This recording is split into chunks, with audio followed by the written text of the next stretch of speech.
अबू बकर सिद्दीक कौन है, क्या मकाम है इनका, क्यों हम इनका इतना एहतराम करते हैं? मैं कोशिश करूंगा कि आज इन सवालों के जवाब आपको मिल जाए। अबू बकर सिद्दीक वो हस्ती है कि कुरान करीम में अल्लाह तबारक व तआला ने एक आयत में तो साफ साफ इनका जिक्र किया है। यानी अबू बकर सिद्दीक का तज़किरा कुरान में है। क़यामत तक जब तक कुरान की तिलावत हो रही है अबू बकर सिद्दीक का जिक्र होता रहेगा। कहां है कुरान में? सूरह तौबा के अंदर अल्लाह तबारक व तआला ने हिजरत के वाक़े को बयान करते हुए फरमाया कि इल्ला तंसुरूहु फ़क़द नसरहुल्लाह, अगर तुम मेरे नबी की मदद नहीं करोगे तो अल्लाह अपने नबी की मदद करने के लिए काफी है। इज़ अख़रजहुल लज़ीना कफ़रू, याद करो जब मेरा नबी मक्का से निकल रहा था, हिजरत का सफर था, सानी अस्नैनी, और मेरा नबी अकेला नहीं था, मेरा नबी एक और इंसान के साथ था। वो दो लोग थे, इज़ हुमा फिल गार, और वो दोनों गार में थे। इज़ यक़ूलु लिसाहिबिही ला तहज़न इन्नल्लाह माना, और याद करो जब मेरा नबी अपने साथी से कह रहा था। अल्लाहु अकबर। पूरे कुरान में अल्लाह ताला ने किसी और को यह मकाम नहीं दिया। सहाबा का तज़किरा हुआ है कुरान में, मगर अलल उमूम हुआ है, कॉमन जनरल अंदाज में हुआ है। किसी एक शख्सियत को कुरान ने नबी का साथी नहीं कहा है सिवाय अबू बकर सिद्दीक रज़ी अल्लाह ताला। इज़ यक़ूलु लिसाहिबिही, जब मेरा नबी अपने साहिब से कह रहा था, अपने दोस्त से कह रहा था, अपने साथी से कह रहा था, क्या कह रहा था? ला तहज़न इन्नल्लाह माना, ऐ अबू बकर घबराओ नहीं, अल्लाह हमारे साथ। फ़अंज़लल्लाहु सकीनतहु अलैहि, और जब मेरे नबी ने अपने साथी से यह जुमला कहा तो अल्लाह ताला ने उनके ऊपर सुकून नाजिल कर दिया। किनके ऊपर? उलमाए तफसीर कहते हैं कि यहां सुकून नाजिल करने वाली जो जात है जिसके ऊपर सुकून नाजिल किया गया वो रसूल भी हो सकते हैं और अबू बकर सिद्दीक भी हो सकते हैं। अब्दुल्लाह इब्न अब्बास कहते हैं कि ज्यादा सही बात यह है कि इससे मुराद हज़रत अबू बकर सिद्दीक है, क्योंकि घबरा तो वो रहे थे, रसूल थोड़ी घबरा रहे। अल्लाह ने अबू बकर के ऊपर सुकून नाजिल किया, अबू बकर वो शख्सियत है। तो यहां तो साफ साफ हज़रत अबू बकर का जिक्र किया गया, और दो जगह और कुरान में हज़रत अबू बकर का तज़किरा किया गया। एक कुरान करीम के 30वें पारे में सूरतुल लैल के अंदर, वसयुजन्नबुहुल अत्क़ा अल्लज़ी युती मालहु यतज़क्का वमा लिअहदिन इंदहु मिन निअमतिन तुजज़ा, जहन्नम से बचा लिया जाएगा वो इंसान जो मुत्तकी है।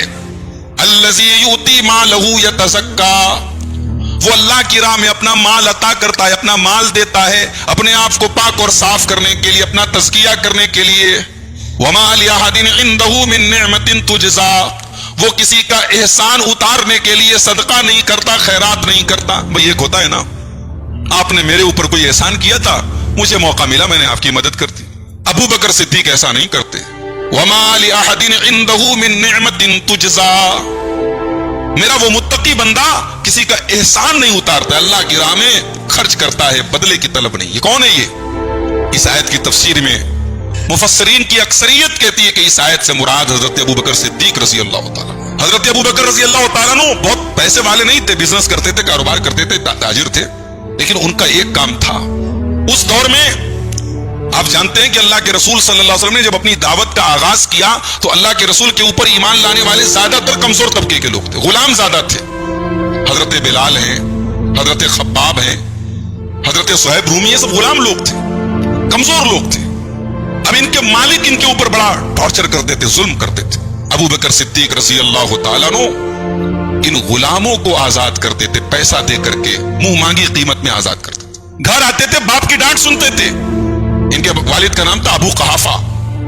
वो डांटा करते थे कि तुम गुलामों को आजाद करते हो, ये कमजोर लोग, गरीब लोग, इनको तुम आजाद करते हो, इनसे कोई फायदा भी नहीं है, तुम पैसा वेस्ट कर रहे हो, बर्बाद कर रहे हो। बाप की खुड़कियां सुनते थे, बाप की डांट सुनते थे। मगर यूती मालहु यतज़क्का, अबू बकर वो हैं जो अल्लाह की राह में अपना माल देते हैं, सदका करते हैं। ये दूसरा मकाम है कुरान में जहां हजरत अबू बकर का तज़किरा किया गया। और तीसरा मकाम कुरान में सूरह ज़ुमर की आयत नंबर 33 में अल्लाह ताला ने जिक्र किया, वल्लज़ी जाअ बिस्सिद्क़ि वसद्दक़ बिही उलाइका हुमुल मुत्तक़ून, कि वो नबी जो सच्चाई को लेकर के आए और वो शख्सियत जिसने नबी के ऊपर उतरने वाली सच्चाई की तस्दीक की, दोनों मुत्तकी हैं। इस आयत की तफसीर में भी उलमा कहते हैं कि तस्दीक करने वाले से मुराद सिद्दीक है, अबू बकर सिद्दीक। अल्लाह के नबी को भरोसा था, दुनिया मेरी बात झुटला दे, अबू बकर मेरी बात नहीं झुटला सकता। बुखारी की रिवायत, अल्लाह के रसूल सल्लल्लाहु अलैहि वसल्लम फजर की नमाज पढ़ाते हैं, सलाम फेरते हैं, साहबा से कहते हैं, मेरे साहबा تم سے پہلے کے دور میں ایک آدمی اپنی گائے کے اوپر سوار ہو گیا, گائے کو سواری کے لیے استعمال کرنے لگا, تو گائے بولنے لگی, گائے نے کہا اتر میری پیٹھ سے, ہم سواری کے لیے نہیں پیدا کیے گئے, ہمارا کام کھیتوں میں کام کرنا ہے, کھیتوں کو جوتنا ہے. گائے اور بیل کو اللہ تعالیٰ نے سواری کے لیے نہیں بنایا, اس کے اوپر چڑھنے کے لیے نہیں بنایا ہے. اب اللہ کے رسول نے اتنا واقعہ بیان کیا, صحابہ نے کہا سبحان اللہ, اب بقرۃ تکلم, اے اللہ کے رسول بڑی عجیب بات بتا رہے ہیں آپ, گائے بات کر رہی ہے, گائے بول رہی ہے. اللہ کے نبی نے فرمایا ہاں گائے بول رہی تھی, یہ جو واقعہ میں نے بیان کیا ہے گائے نے بولا, گائے نے بات کی, اور میں اس کے اوپر ایمان رکھتا ہوں, اور ابو بکر ایمان رکھتے ہیں اور عمر ایمان رکھتے ہیں. بخاری کے الفاظ ہیں, اس مجلس میں ابو بکر و عمر تھے نہیں, وہ موجود نہیں تھے اس مجلس میں, مگر نبی کو بھروسہ تھا, میری زبان سے بات نکلی ہے, ابو بکر انکار نہیں کریں گے, عمر انکار نہیں کریں گے. یہ ابو بکر صدیق تھے, ان کو ایسے ہی صدیق نہیں کہا جاتا ہے. معراج کے واقعے سے اللہ کے رسول صلی اللہ علیہ وسلم جب آئے اور صبح مشرکین کو جب خبر لگی کہ اللہ کے رسول ایسی ایسی بات کر رہے ہیں, ایک رات میں گئے بیت المقدس کی سیر کی, ساتواں آسمان کی سیر کی, وہ توڑے سب سے پہلے ابو بکر صدیق کے پاس آئے. ابو بکر آج تو تمہارے دوست نے ایسی بات کہی ہے کہ تم بھی سن کر کے مذاق اڑاؤ گے, کہہ دو گی تو بالکل غلط باتیں, جھوٹ باتیں. کہا بھائیو ہوا کیا ہے, معاملہ کیا ہے؟ کہا ان کا کہنا ہے کہ وہ رات میں گئے بھی بیت المقدس, ساتواں آسمان کی بات چھوڑ دو, صرف بیت المقدس تک کا معاملہ لے لو, ان کا کہنا ہے کہ وہ گئے بھی اور چلے بھی آئے, ہم کو جانے میں 1 مہینہ لگتا ہے, آنے میں 1 مہینہ لگتا ہے, جو سفر ہم 2 مہینے میں طے کرتے ہیں, تمہارے نبی کہہ رہے ہیں کہ ہم گئے اور ہو کے چلے آئے. حضرت ابوبکر صدیق نے کہا بھائی میں اپنے نبی کی تو اس سے بھی زیادہ عجیب بات پر ایمان رکھتا ہوں. میرے نبی کہتے ہیں میرے پاس جبریل آتے ہیں, قرآن کی وحی اترتی ہے, قرآن نازل ہوتا ہے, میں اپنے نبی پر ایمان رکھتا ہوں. جب میں اپنے نبی کے اوپر اترنے والے قرآن پر ایمان رکھتا ہوں تو یہ کون سی حیرت کی بات ہے؟ میرے نبی نے کہا ہے, میں یقیناً اس کو سچ مانتا ہوں. یہ ابو بکر صدیق رضی اللہ تعالیٰ, ان کا اصل نام تھا عبداللہ. یہ اللہ کے رسول صلی اللہ علیہ وسلم تقریباً 2.5 سال چھوٹے تھے, بچپن کے دوست تھے.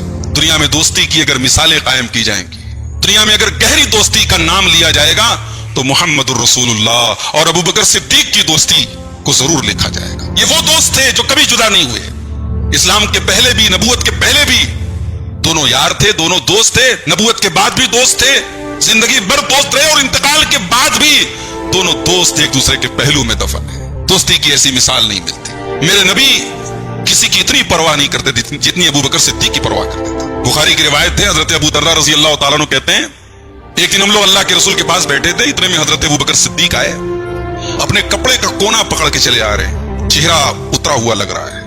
اللہ کے رسول نے صحابہ سے کہا کہ اما صاحبکم فقط غامر, دیکھو یہ کسی سے جھگڑا کر کے آئے ہیں, ان کا چہرہ بتا رہا ہے کسی سے جھگڑا کر کے آئے ہیں. دوست ہو تو ایسا ہو فیس ریڈنگ کر لے, چہرہ پڑھ لے, دوست ٹینشن میں ہے دوست سمجھ جائے, دوست جھگڑا کر کے آیا دوست سمجھ جائے. نبی نے کہا ابو بکر کسی سے لڑائی کر کے آئے ہیں. حضرت ابو بکر آئے, کہنے لگے اللہ کے رسول مجھ سے اور عمر بن خطاب سے کچھ بحث ہو گئی, کچھ جھگڑا ہو گیا, میں نے کچھ زیادہ برا بھلا کہہ دیا اور پھر مجھے شرمندگی ہوئی, میں نے عمر سے کہا مجھے معاف کر دو, عمر نے مجھے معاف نہیں کیا, مجھے افسوس اس بات کا ہے عمر مجھے معاف نہیں کر رہے. اللہ اکبر. صحابہ کی جھگڑے بھی, بھائی صحابہ انسان تھے, جھگڑے تو ہوئے ان کے درمیان, مگر ان کے جھگڑے بھی ہمارے لیے عبرت اور نصیحت رکھتے ہیں. بھائی آج ہمارے یہاں کون ہے جو کسی سے جھگڑا کرنے کے بعد معافی مانگے؟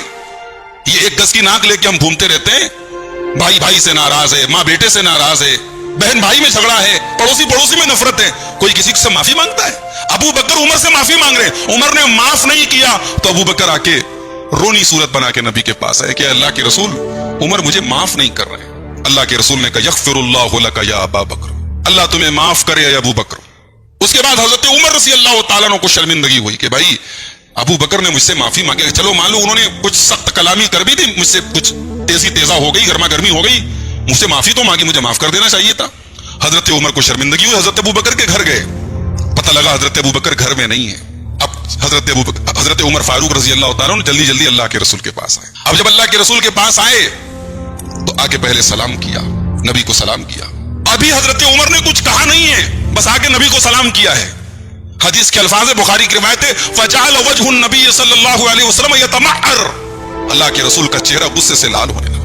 نبی کا چہرہ غصے سے لال ہے, کوئی دیکھے نہ دیکھے, ابو بکر اپنے نبی کا چہرہ دیکھ رہے ہیں, اپنے دوست کا چہرہ دیکھ رہے ہیں. فجسا علی رکبتیہ, حضرت ابو بکر گھٹنے کے بل گر پڑے. نبی کا غصہ, نبی کا چہرہ دیکھا, اپنے گھٹنے کے بل گر پڑے, کہنے لگے یا رسول اللہ واللہ کنت اسلم, اے اللہ کے رسول آپ غصہ نہ کریں, آپ ناراض نہ ہوں, اللہ کی قسم غلطی میری تھی, ظلم میں نے کیا تھا, زیادتی میری طرف سے تھی, عمر کی غلطی نہیں, غلطی میری ہے. اللہ کے رسول صلی اللہ علیہ وسلم نے 2 مرتبہ حضرت ابو بکر نے یہ بات کی, اللہ کی قسم غلطی میری ہے. अल्लाह के नबी ने फरमाया, इन्नल्लाह बासनी इलैकुम फकुल्तुम कज़ब्ता। ऐ लोगों, कान खोल के सुन लो, जब मुझे अल्लाह ने अपना नबी बनाया, सारी दुनिया ने कहा मोहम्मद तुम झूठ बोल रहे हो। अकेला अगर कोई मेरे सपोर्ट में खड़ा होकर बोला कि तुम सच बोल रहे हो, वो अबू बकर सिद्दीक है। सारी दुनिया ने मुझे झुटलाया, अबू बकर ने मेरी तस्दीक की। ववासानी बेनफ्सिही व मालिही, अपनी जान के जरिए, अपने माल के जरिए अबू बकर ने मेरा साथ दिया है। फहल अंतुम तारिकूली साहिबी, अल्लाह के वास्ते मेरे दोस्त को और मुझे हमारे हाल पे छोड़ दो। फहल अंतुम तारिकूली साहिबी, मुझे और मेरे दोस्त को हमारे हाल पे छोड़ दो, मेरे दोस्त को कभी नाराज मत करना। हजरत अबू दर्दा कहते हैं, हदीस के रावी है, बुखारी की ये 3661 नंबर की रिवायत है। हजरत अबू दर्दा कहते हैं, फमा ऊज़िया बादहा, उस दिन के बाद किसी की मजाल नहीं थी कि अबू बकर को तकलीफ पहुंचाए। ये अबू बकर सिद्दीक रज़ी अल्लाह ताला अन्हु तमाम गज़वात में नबी के साथ रहे। उहद के मैदान में एक ऐसा सीन भी आया, एक ऐसा मौका भी आया, दुश्मन ने पीछे से हमला कर दिया, सहाबा घबरा गए, मैदान छोड़ के भागने लगे। अल्लाह के नबी सहाबा को पुकार रहे, इलैया इबादल्लाह, इलैया इबादल्लाह, अल्लाह के बंदो मेरी तरफ आओ, कहां जा रहे हो? ये जंग का मैदान है, बड़ी अफरा तफरी का माहौल है, दुश्मन ने पीछे से हमला कर दिया है, सहाबा किराम होश में नहीं है। उस नाजुक मौके पर भी नबी के साथ साबित कदम रहने वाले जो चंद लोग हैं, उनमें अबू बकर सिद्दीक रज़ी अल्लाह ताला। नबी ने हिजरत का हुक्म दिया सहाबा को, नबी ने कहा मदीना जाओ, मदीना सेफ है, मदीना चले जाओ। सारे सहाबा मदीना जा रहे हैं, अबू बकर सिद्दीक नहीं जा रहे हैं। अम्मा आयशा कहती है, बुखारी की रिवायत है, अबू बकर सिद्दीक ने कहा मैं जाऊंगा तो नबी के साथ जाऊंगा। अस्सुहबत या रसूल अल्लाह, ऐ अल्लाह के रसूल मैं आपके साथ जाऊंगा। 2 ऊंट खरीदे हजरत अबू बकर सिद्दीक ने, 4 महीना उन ऊंटों को खिलाया पिलाया, इंतजार में है कि ऑर्डर आ जाए, अल्लाह की तरफ से इजाजत मिल जाए तो मैं नबी के साथ हिजरत के सफर पे जाऊं। अम्मा आयशा कहती है, बुखारी की रिवायत है, एक दिन दोपहर का वक्त था। अल्लाह के रसूल आमतौर से हमारे घर सुबह आते थे या शाम को आते थे, दोपहर में नहीं आते थे। दोपहर में आए, आकर के दरवाजा खटखटाया, कहा अबू बकर एक बड़ी खास बात करना है, बड़ी अहम बात करना है, घर में कोई और तो नहीं है? कहा या रसूल अल्लाह कोई और नहीं है, मेरी बेटियां हैं, आयशा है, अस्मा है, 2 बेटियां हैं मेरी, और कोई नहीं है। कहा अबू बकर मुझे इजाजत मिल गई अल्लाह की तरफ से हिजरत करने। अबू बकर रज़ी अल्लाह ताला ने पहला सवाल किया, बे अभी अंत या रसूल अल्लाह, मेरे बाप आपके ऊपर कुर्बान हो जाएं अल्लाह के रसूल, मुझे आपके साथ जाना है कि नहीं जाना है, मुझे आपके साथ जाने का मौका मिलेगा कि नहीं मिलेगा? नबी ने मुस्कुराते हुए फरमाया, अस्सुहबता, हाँ अबू बकर तुम मेरे साथ जाओगे। नबी ने सिर्फ इतना कहा, अबू बकर की आंखों से आंसू आ गए। अम्मा आयशा कहती है, मैंने अपने बाप को खुशी से रोते हुए पहली बार देखा। हिजरत के सफर में हजरत अबू बकर को नबी के साथ जाने का मौका मिला। अल्लाह के नबी जब मक्का से निकले हिजरत करने के लिए, तो बस ये अपने साथी, अपने दोस्त, अपने यार गार के साथ निकले। अच्छा एक बात बताओ भाई, अल्लाह को अपने नबी को बचाना था, अल्लाह ताला कोई तख्ते सुलेमानी का इंतजाम कर देता, अल्लाह के रसूल बैठते तख्ते सुलेमानी पर और 480 किलोमीटर का सफर 1 मिनट में तय कर लेते। अल्लाह के लिए तो मुश्किल नहीं था ना भाई। जो अल्लाह मेराज का सफर अपने नबी को बुराक पर करा सकता है, वो मक्का से मदीना का सफर भी 1 मिनट में करा सकता था। मगर नहीं, अल्लाह हर जगह मौजज़ा नहीं दिखाता है। अल्लाह कहीं कहीं अपने नबी को भी असबाब के जरिए सफर तय करवाता है। उम्मत को सबक दिया गया हिजरत के सफर में, ये दीन कुर्बानी का नाम है। देखो तुम्हारे नबी कितनी कुर्बानी दे रहे हैं, तुम्हारे नबी हिकमत अपना रहे हैं। मक्का से मदीना का जो रास्ता है, नॉर्मल रास्ता है, अल्लाह के नबी ने उस रास्ते को छोड़ करके समंदर के किनारे का रास्ता अपनाया। जो यमन की तरफ से जो लंबा रास्ता है, लॉन्ग रूट है, वो रूट आपने अपनाया। अल्लाह के नबी ने बाकायदा एक आदमी को गाइड रखा, एक गैर मुस्लिम को गाइड रखा। ये पूरा एक टॉपिक है, हिजरत का पूरा सफर जो है, बड़ी नसीहत है उसमें। 3 दिन अल्लाह के रसूल सल्लल्लाहु अलैहि वसल्लम गारे सौर में रहे। गारे सौर में 3 दिन रहे, इसलिए 3 दिन रहे ताकि मक्का वाले खोज खोज के तंग आ जाएं कि पता नहीं कहां निकल गए दोनों। और ये 3 दिन जो अल्लाह के रसूल सल्लल्लाहु अलैहि वसल्लम हजरत अबू बकर के साथ गारे सौर में रहे, तो हजरत अबू बकर की पूरी फैमिली इस मिशन में नबी के साथ थी। हजरत अस्मा औरत हैं, लड़की हैं, जवान लड़की हैं, अपने घर से गारे सौर तक खाना लेके जाती थी। हजरत अब्दुल्ला बिन अबी बकर, हजरत अबू बकर के बेटे अब्दुल्ला, वो जाते थे शाम को मक्का वालों की रिपोर्ट पहुंचाते थे। हजरत अबू बकर का गुलाम आमिर बिन फुहैरा, वो अपनी बकरियां लेके जाता था ताकि अब्दुल्ला बिन अबी बकर का जो सफर करके जो वो जाते थे, उनके पैरों के निशान को बकरियों के निशान से मिटाया जा सके, और बकरियां लेके जाते थे ताकि अल्लाह के रसूल सल्लल्लाहु अलैहि वसल्लम और हजरत अबू बकर ताजा ताजा दूध पी ले। तो ये हिजरत का पूरा सफर नबी ने अकेले नहीं तय किया, अबू बकर सिद्दीक ने तय किया। और गारे सौर में जो 3 दिन रहे, तो अबू बकर सिद्दीक की पूरी फैमिली इस मिशन में नबी के साथ रही। मदीना पहुंचे अल्लाह के रसूल सल्लल्लाहु अलैहि वसल्लम। हजरत अबू बकर सिद्दीक ने अपनी दोस्ती को रिश्तेदारी में बदला और अपनी सबसे लाडली बेटी की शादी अल्लाह के रसूल सल्लल्लाहु अलैहि वसल्लम। और नबी जितनी मोहब्बत अबू बकर से करते थे मर्दों में, उतनी ही मोहब्बत और उससे ज्यादा मोहब्बत करते थे अपनी तमाम बीवियों में उम्मुल मोमिनीन सैयदा आयशा सिद्दीका बिनते अबू बकर सिद्दीक रज़ी अल्लाह तआला अन्हा। नबी से पूछा, हजरत अम्र बिन आस ने पूछा था रजी अल्लाह ताला, अल्लाह के रसूल